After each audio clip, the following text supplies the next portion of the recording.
at this, really the next series of slides is going to be those action steps that I know that you have all been waiting for. What can we do to support children's development of anti-bias beliefs and actions? And so, as I mentioned before, when we're talking anti-bias, that is a little bit more overall social justice viewpoint, but we definitely built in some elements, of course, of anti-racist beliefs, because I feel like if you are wanting to raise children that are anti-racist, you're probably also wanting to raise children that are, you know, comfortable with all sorts of things. So you might also want to be raising children that are in support and comfortable and allies for the LGBTQ community, for example. So again, that's why we're wanting to take that broader view. So infants birth to 12 months old. Don't you just love this picture? This has to be one of my very favorite pictures from one of our infant classes with the mirror and him looking up at the mirror and his mom looking at him.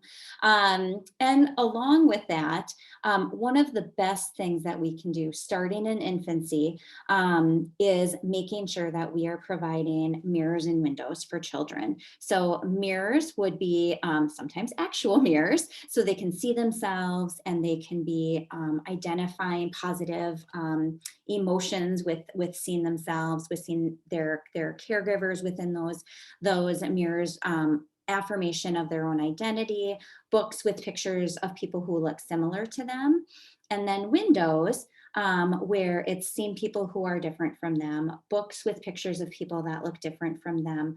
We know that if you're a family that doesn't go many places, you may not necessarily, your young child especially, may not necessarily be experiencing many people of color, especially if you don't have friends or family members that are people of color.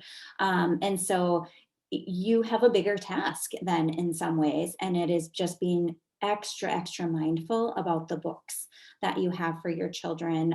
We'll share another document here that Mignon has been working on where it is broken down with age. So to just be aware of that. With all of these examples, so for example, for all of the things that I suggest in this section of birth, those would carry over into the toddler years too. You can continue to do those things and so on and so on. So I'm not going to repeat all of the same things. So just thinking, even if you have a 4-year-old right now and say you're a white parent and you feel like, wow, I don't know if there's any person of color in my child's life right now, which to be fair, many of us aren't going many places. So that may be more possible right now than in normal times. And so then you might think, okay, I'm going to look through their books in the next few days and look to see, are there any people of color in their books? And I also like to think of not just people of color, but also people with varying physical abilities.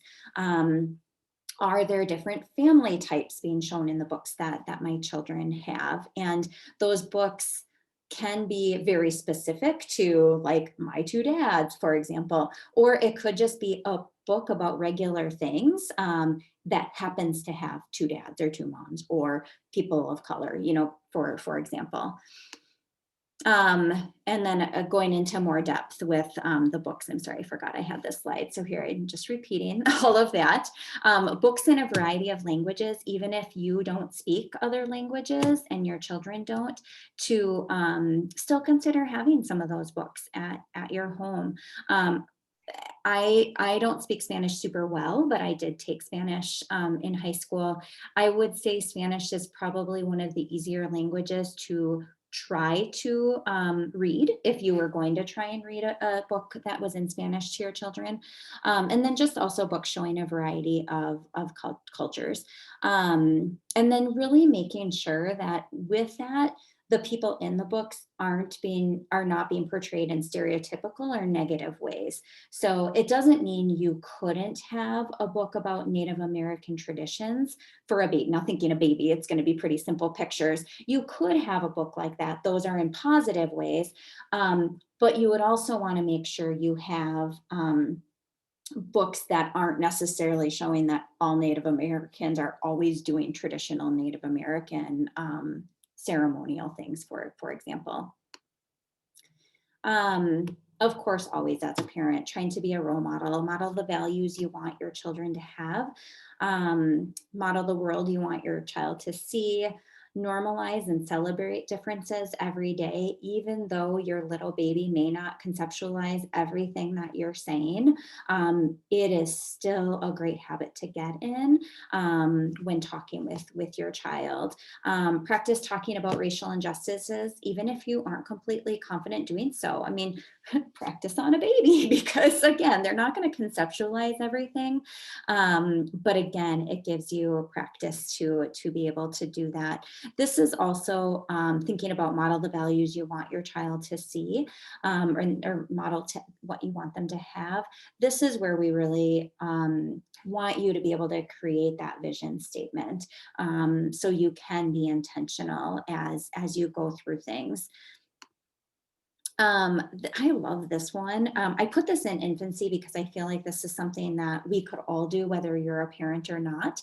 But to be a thoughtful consumer, make actively anti-racist choices as a consumer. When buying products, consider the images on the products. These images are taken in by your child too. And so, just be conscious of that. I'm sorry, I don't have real concrete examples of this, but it's something that I've been trying to be more mindful of, that for sure the past 7 months. When frequenting stores, consider if the store supports racial equity or contributes to the inequities.